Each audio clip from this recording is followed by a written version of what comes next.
Bye. Hi everyone and welcome back to the channel. For those who haven't been here before, my name's Anna and you are joining us on our current journey around the NC500. So today we head from Ullapool to Applecross, spend the night on the campsite there and then head to the Isle of Skye. Well, that was the plan until the van's exhaust fell off. I had pre-booked and paid for all our campsites, so we had to juggle finding somewhere to fix the exhaust whilst hopping out the van every so often and whacking it with a rock and arriving to our campsites on time because they can be quite strict there. If you're not there by a certain time, you can't get onto the site. So basically, we were driving around in a van which sounded a bit like this.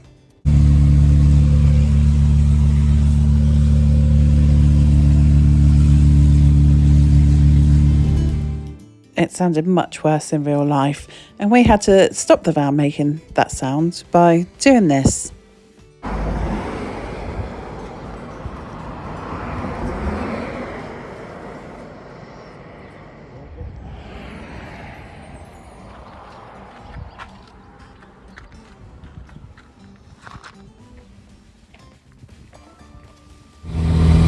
And as you can hear, that did not stop the horrendous noise for long. How lovely are these toilets? Hello. Okay, so Patty's exhaust is not happy. The guy in the garage has given us the address of a local mechanic, so we're going to head up there. And they're just lovely. And that service station has got a little cafe, it's got fuel, which is brilliant because we're cutting it close. And some really nice toilets as well. So we're just putting some air in Patty. Okay, so we're ready to go and find Colin. Colin is a mechanic who'll hopefully fix Patty. Yeah. Fingers crossed. Found what we think is the mechanics. The lady's just walked down. She did not look like a Colin. So unfortunately, Colin the mechanic was out on another job and wouldn't be back till late. His wife though was absolutely lovely and she did all she could to help. Gave us some cable ties just to try and hold the exhaust in place and gave us the address of another mechanic. However, that address was not on our route, so we carried on to the next town. The next town was much further on than we originally thought, and that's because sometimes Google Maps doesn't always get the timing right between destinations on the NC500. We were just hoping beyond hope that there was a garage or a mechanic there, or someone that could help us. And bear in mind, some of these places around the NC500, you're lucky there's a shop. We made the most of our journey though and took in the breathtaking views and had a few stop-offs in some really pretty places just to go and explore.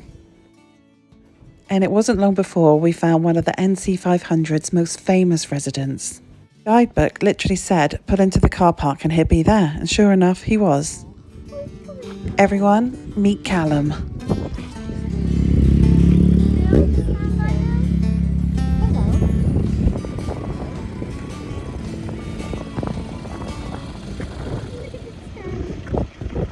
Aww. Oh, he's limping. Yeah, I didn't know where Daddy's. Oh, he's over there. He might be walking up.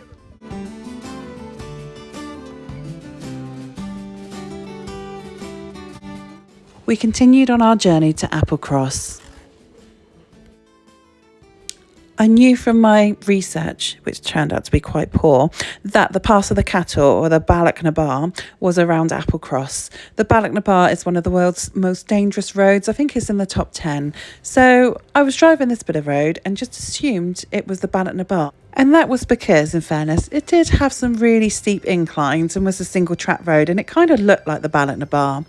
So I've made a big deal of this. I've driven the Bealach, or what I thought was the Bealach, had a celebration afterwards, posted on my social medias like, yes, I've done it. So imagine my horror the next day when I'm driving along and then come across the most horrendous road, which turns out to be, you've guessed it, the Bealach, which is coming up later on in the vlog. So in the meantime, enjoy this bit of road, which is not the Bealach, but it's quite scenic. So we arrived in Applecross, which has the most beautiful pub. You do need to book in advance for this one. There's no way you're getting a table inside. But they do have an area outside and a fish and chip van, which was just perfect. The van also had salads and this fresh seafood, which looked amazing. However, I went for the fish and chips and the Iron Brew ice cream, of course. We got back into the broken van with our van fixing tools. That was quick. Yeah. Did you find a big rock? No, it's not my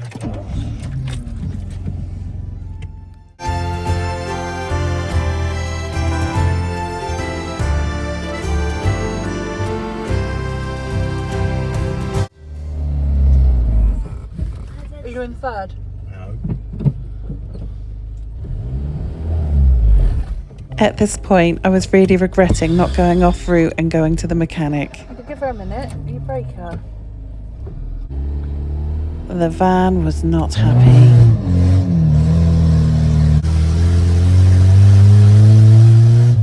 However, she did make it to the campsite. Yay!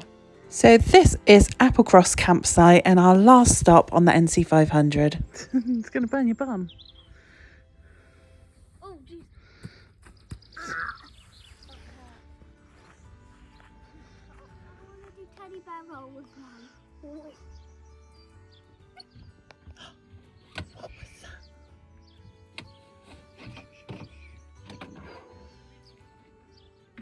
Just film a little bit of Patty in bedtime mode. So the two front seats become part of the bed. Hello, Belle. There we go. Thanks for the kisses.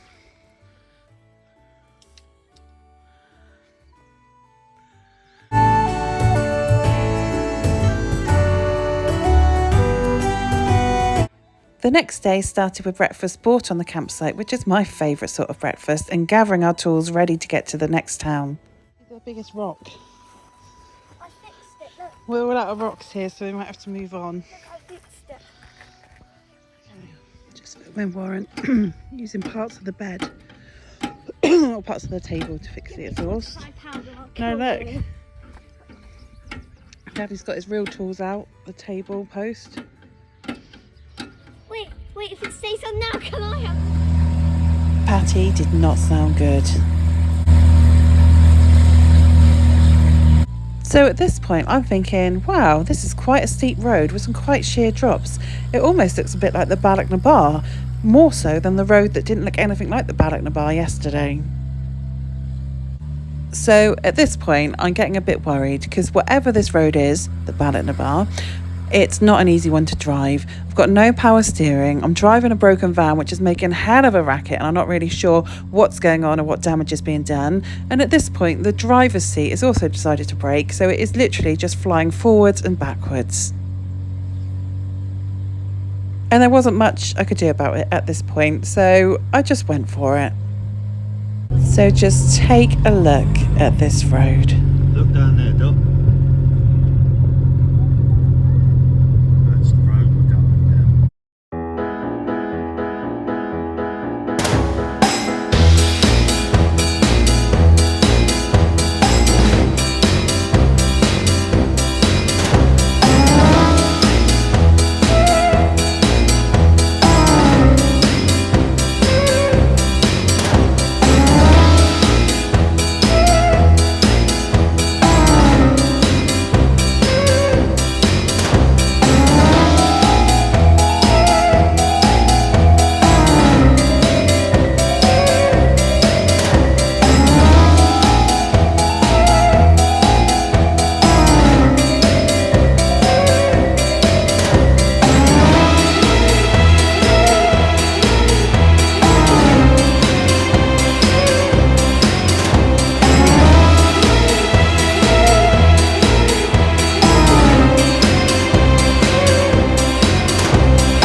was absolutely chuffed to bits that I managed to drive the Bealach bar. My van is about the size of a Transit, maybe a bit bigger. We did see bigger ones going down. You can see the one in front of us is quite sizable. I wouldn't attempt it in like a giant motorhome in like one of the huge ones. But if you are worried about doing it, I'm not the most confident driver and I did it. And yeah, just do it. You won't regret it. And I did it without power steering, with a broken seat and a van that was making a noise like it was about to explode. So you can do it. We eventually arrived at the next village, which had a couple of mechanics there who were willing to help us, and we found the loveliest cafe with coffee and cake, so super happy. What is it? Where's Skye? Has he gone to get it?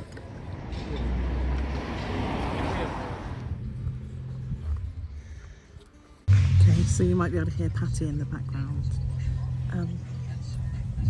We drove about an hour maybe to find a garage. First garage, they were just so busy, so couldn't do it, but we come across the second one and they said they could do it in 40 minutes. So I had the coffee and cake. Yeah, so they're gonna fix her, do some welding, fix her exhaust so it doesn't make that horrible noise that lets everyone know we're coming, and also that we don't die of the fumes. He said it would be about £30, so that's not bad at all. Then we're going to head to the Isle of Skye. Lila currently sat roadside under her tartan blanket with her iPad. Belle enjoying the local cuisine. Thank God for iPads. Goodbye forever, Lila. Can I help you? Hey, You look. don't leave me.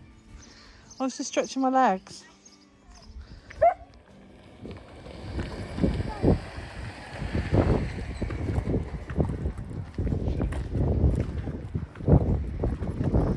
Hello. The garage was fantastic and the mechanic there was so nice. He fixed Patty up and only charged us £20. The mechanic did say to me I must have been very brave to have driven such a way in such an old van, and then he looked at me and said, or maybe you're just crazy. I think we all know it's the latter. So we continued on our journey with a much healthier sounding van to the Isle of Skye, where we were booked on a campsite and wanted to visit the fairy pools.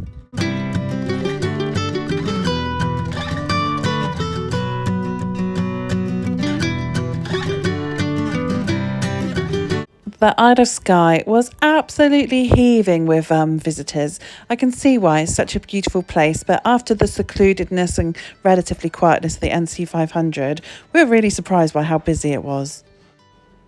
We arrived at the fairy pools. There is a ginormous car park there. It is quite expensive to park, and it's just a very busy place.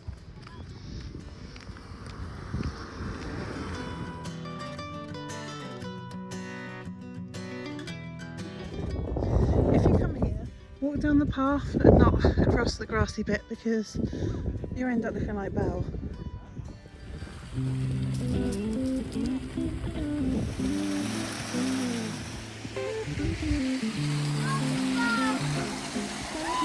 How deep is it in that bit?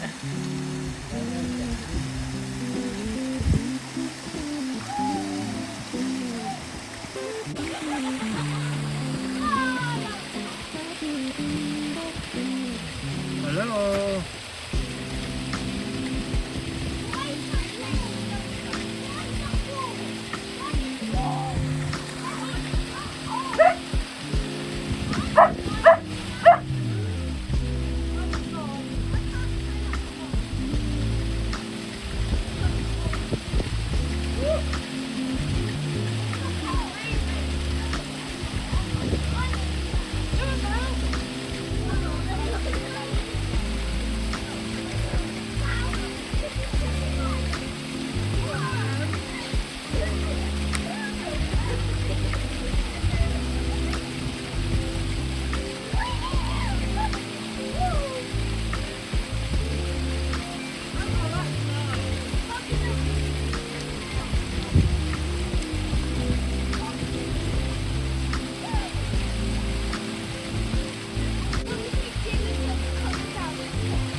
That's better.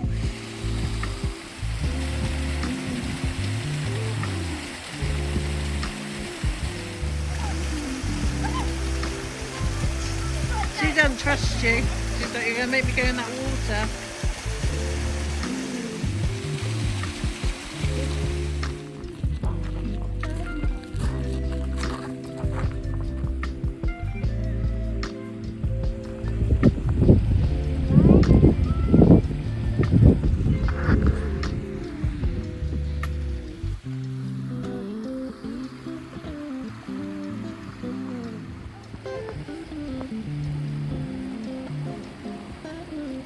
We didn't walk all the way up to the top of the fairy pools because we were short on time and had to get to our campsite. But what we did see was beautiful, and Lila was in her element after being cooped up in such a hot van for so long. So this is our campsite at Bealach. So it just pulled up. It's very nice, but it is a bit breezy here. We have a barbecue.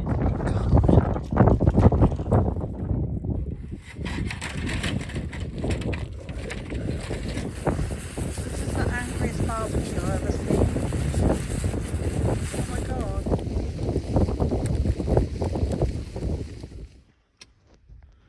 What's that you've got there? Crab. We don't need that. After eating our burnt barbecue food, it was time to get Patty into bedtime mode. Thank you so much for following along on these vlogs. Join us next week when we head to Ben Nevis.